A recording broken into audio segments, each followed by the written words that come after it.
Bonjour tout le monde. Est-ce qu'on peut filtrer les Fibonacci de retracement à l'aide du volume profile?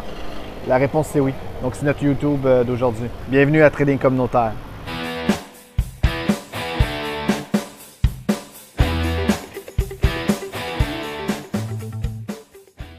Bonjour tout le monde. Comment filtrer les Fibonacci de retracement, tout simplement? C'est un peu le but évidemment de ma vidéo. Parce que souvent on voit des retracements puis c'est pas nécessairement évident. Okay? Je vous donne un exemple ici sur le Dow Jones en H4. On va faire un peu l'historique de tout ça, on va essayer de regarder, on va voir quand il y a des mouvements un peu d'un point A jusqu'à un point B évidemment qui sont relativement clairs, nets, quel Fibo prioriser. Okay? Donc ici vous voyez on a un graphe H4. Okay? On a évidemment ici une accumulation qui est dite distribution, okay? Qui est vouée évidemment à faire un mouvement à la baisse. Ça, il n'y a pas de souci. Donc, du moment où on commence évidemment à retracer nos fibos avec notre point haut qui est ici, okay? Juste en haut ici, avec notre point haut qui est ici, avec notre point bas qui est ici, mais ça nous donne des fibos. Donc, mais le problème, c'est lequel prioriser, lequel qui est le plus important par rapport à un autre. Donc, c'est pas évident. Il y a différentes façons de faire. Hein. Mais déjà là, prime abord, on voit bien qu'il y a une distribution ici. On voit bien qu'il y a eu un mouvement en cours. Okay? Donc le but, évidemment, c'est d'aller revisiter l'overlap. Déjà dans un principe de price action, déjà là, c'est d'aller revisiter au moins un minimum la borne, okay? Qui est le plus important. L'endroit où si on est resté le plus longtemps. Et ensuite, si on désire, on peut même utiliser les volumes. Vous faites par comparaison. Vous essayez de comparer un peu qu'est-ce qui s'est passé ici versus ici. Donc, ça vous donne des certaines zones qui sont relativement précises. Voyez-vous ici les 50 Fibos qui étaient quand même intéressants. Puis, il y avait quand même beaucoup de volume aussi ici aux 60 Fibos. Voyez-vous? Donc, ça ici. Et on avait ici aussi notre zone juste ici. OK? Voilà. Délimiter évidemment et identifier évidemment avec les bornes que vous voyez ici. OK? Celle-ci et celle-ci. Donc, voilà. Comme ça, mais ça vous permet de voir, OK, mais peut-être que je ne prioriserai pas les 38. Même si les 38 ont fonctionné, il n'y a pas de souci. C'est une question de filtration. C'est une question de vous donner une information de plus. Pas par rapport à une moyenne mobile, encore une fois. Pas par rapport à une bande de Bollinger, par rapport à des volumes transactionnels. Pourquoi c'est important? Parce que vous le savez tous. Ce sont les volumes qui font bouger les marchés. Okay? Si on se donne la peine de faire une distribution, de faire décaler les cours et que vous avez un sens de l'analyse, vous dites OK, j'ai un point A, j'ai un point B, j'essaie d'utiliser les Fibos et vous commencez à faire des transactions à chaque fois dessus, il n'y a pas de souci. Mais à un moment donné, quand ça va commencer à être important, à un moment donné, quand vous allez voir des volumes transactionnels qui ont été faits au préalable, là, vous allez si vous ne regardez pas les volumes transactionnels, vous allez penser que c'est un Fibo comme les autres, OK? Et vous n'allez pas enclencher une transaction qui peut être un peu plus intéressante en tant que telle, un peu plus intelligente aussi, OK? Dans le sens où, encore une fois, c'est les volumes qui font bouger les prix. Ça ne sera jamais les moyennes mobiles. Donc, un autre exemple ici, à partir du mois de décembre. Voyez-vous, si évidemment, on a un point bas ici, qui est relativement facilement identifiable. Okay? On a un point haut juste ici, relativement identifiable, okay? Même à 2 reprises, qui nous permettait évidemment de faire un Fibo. Voilà. Et essayer de voir au mieux, c'est quoi le retracement au mieux qu'on pourrait faire. Évidemment, encore une fois, à titre de price action, on voit bien ici qu'il y avait un overlap qui était juste là. Okay? On pouvait évidemment faire la comparaison entre les deux. Okay? Dans ce cas-ci, évidemment, il y a une distribution qui a été plus forte, okay, à ce moment-là, qui ont fait décaler les cours, qui nous donnaient une alerte. Mais si on regardait de plus près en termes de volume, vous voyez bien qu'il commençait à avoir beaucoup de volume à partir d'ici, à partir des 61 Fibos. Okay? Et notamment, la zone la plus transigée dans cette zone-là, c'était ici. Okay? Vous voyez, qui était bien identifiée avec le volume profile. Okay? Donc ça, c'était intéressant.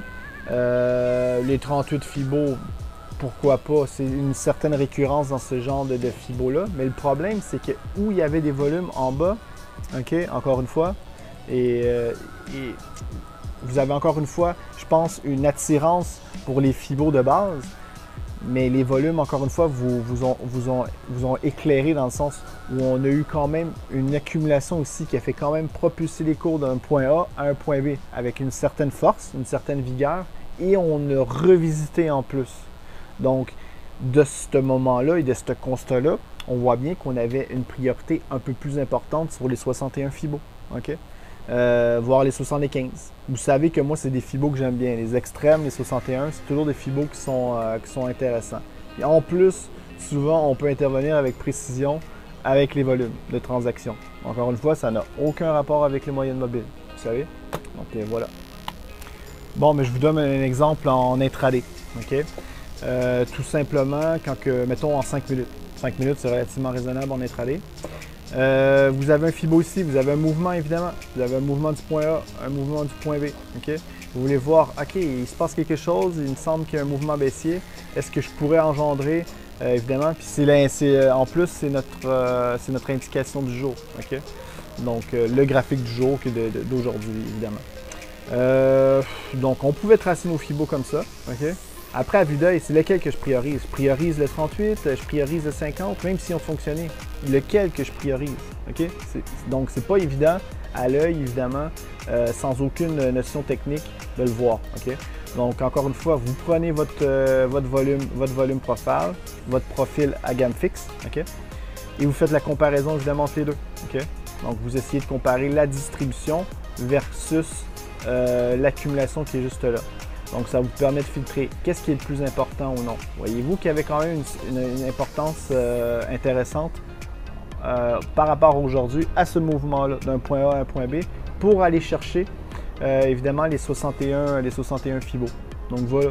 Donc, en bout de ligne, ce que les volumes vous apportent, c'est de faire une filtration et de vous apporter les niveaux qui sont importants. Donc, voilà. Est-ce que ça fonctionne à 100%? Non. Mais est-ce que ça fonctionne? Mais par contre, vous vous empêchez de vous embêter à essayer de rentrer à tout prix parce qu'il y a un mouvement. OK? Vous avez une stratégie par rapport au volume. Vous avez une vision qui est beaucoup plus claire qu'une simple logistique de fibo qui n'a aucun sens, qui n'a aucune intelligence en tant que telle. OK? On peut faire la structure, se faire une planification avec les Fibonacci, il n'y a pas de souci. On peut avoir une définition d'un point haut, d'un point bas, d'attendre les fibos. Mais en plus, quand vous avez les volumes, puis en plus, quand vous donnez les moyens de vous donner de meilleures informations, mais les volumes vous donnent une approche qui est beaucoup plus intéressante. OK? Donc voilà, donc vous pouvez l'utiliser évidemment en intraday, vous pouvez l'utiliser, moi c'est comme ça que je fais ma planification swing, je peux délimiter évidemment des Fibonacci, c'est intéressant, et en plus quand on a accès au volume profile, on peut prioriser lequel des Fibonacci prioriser sur un gros mouvement H4, okay? Sur un gros mouvement en hebdo, ça il n'y a pas de souci. On va prendre en journalier ici, disons que c'est relativement récent. Vous avez encore une fois un point A, okay, avec un point B identifié. Lequel Fibonacci je priorise. Okay? Vous avez une zone ici. Okay? Donc, on va faire la comparaison entre les deux, juste pour voir un peu une idée par rapport au volume. Okay? Donc, voyez-vous ici par rapport à la petite distribution qui a été faite. Évidemment, il y a un mouvement baissier, il n'y a pas de souci. Puis, voyez-vous ici l'accumulation en bas. Mais on avait quand même un Fibonacci qui est intéressant à surveiller. On se rapprochait beaucoup plus, évidemment, des 75 Fibos à ce moment-là. Donc, on a été chercher ça et ça nous a fait, évidemment, une planification. Okay? Évidemment, dans une communauté qui est petite, c'était une planification qui était logique en soi qu'on avait en visuel. Par rapport à un graphe journalier avec le Dow Jones, vous savez que je suis quand même familier avec le Dow Jones.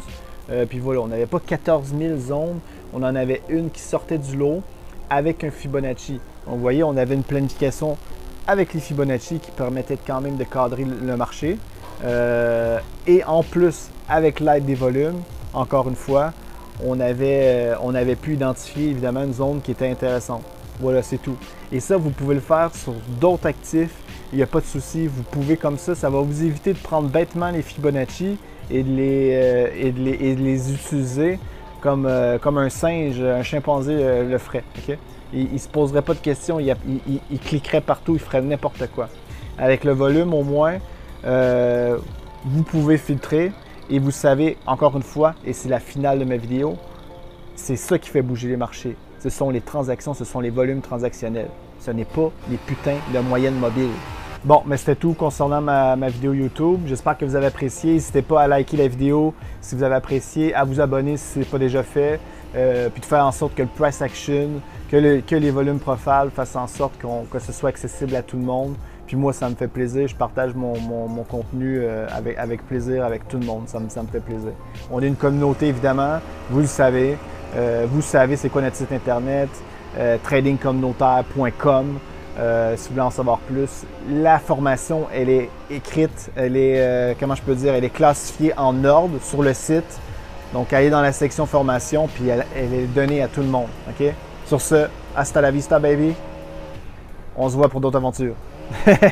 Allez, à plus.